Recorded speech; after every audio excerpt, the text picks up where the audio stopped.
Hello my beautiful people, welcome to my mini vlog. నేనైతే ఇది అమెజాన్లో ఆర్డర్ చేశాననమాట. ఏంటి అంటే టైల్స్ క్లీన్ చేసేది. నేను ఇది ఇంతకుముందు చూశాను అమెజాన్లో, తర్వాతకి మళ్ళీ కొన్ని రివ్యూ చూశానమాట. యూట్యూబ్లో వీడియోస్ చూశాను, ఇన్స్టాగ్రామ్లో వీడియోస్ చూశానమాట.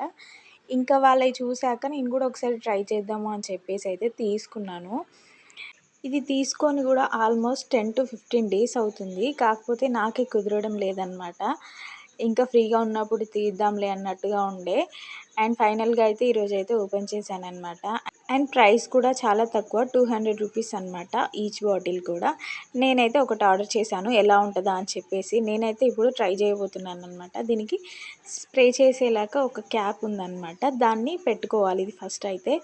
ఇంకా ముందు అయితే నేనైతే మా బాత్రూమ్ టైల్స్ చూపిస్తున్నాను చూడండి, మొత్తం సబ్బు పడి మరకలడిందనమాట. ఇంకా దాన్ని అయితే క్లీన్ చేద్దాము అనేసి నేనైతే స్టార్ట్ చేశాను. అండ్ మీరైతే ఈ క్యాప్ని నేను చూపిస్తున్న విధంగా సెట్ చేసుకోండి, లేకపోతే స్ప్రే అవ్వదన్నమాట.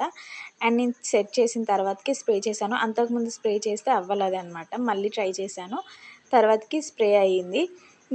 స్ప్రే చేసిన 2-3 మినిట్స్కి స్క్రబ్బర్తో మొత్తం రబ్ చేయాలన్నమాట. అప్పుడు ఆ మరకలు మొత్తం పోతాయి అన్నమాట. కాకపోతే మా ఇంట్లో స్క్రబ్బర్ లేదు, నేనైతే దీంతోటే రబ్ చేస్తున్నాను. అంతగా పోలేదు నాకైతే, ఓకే పర్లేదు అనిపించింది. అండ్ మీరు కూడా ఒకసారి ట్రై చేసి ఎలా ఉంది అనేది కామెంట్ చేయండి. అండ్ నాకైతే బెటర్ అనే అనిపించింది. మీరు ఒకవేళ ట్రై చేస్తే ఎలా ఉంది కూడా కామెంట్ చేయండి. అండ్ నా వ్లాగ్ నచ్చితే కనుక ప్లీజ్ లైక్ చేయండి. అలాగే నా వ్లాగ్స్ మీరు ఫస్ట్ టైం చూస్తున్నట్టయితే ప్లీజ్ మీ ఫ్రెండ్స్ అండ్ ఫ్యామిలీకి షేర్ చేసి, లైక్ చేసి, సబ్స్క్రైబ్ చేయడం మర్చిపోకండి. Thank you.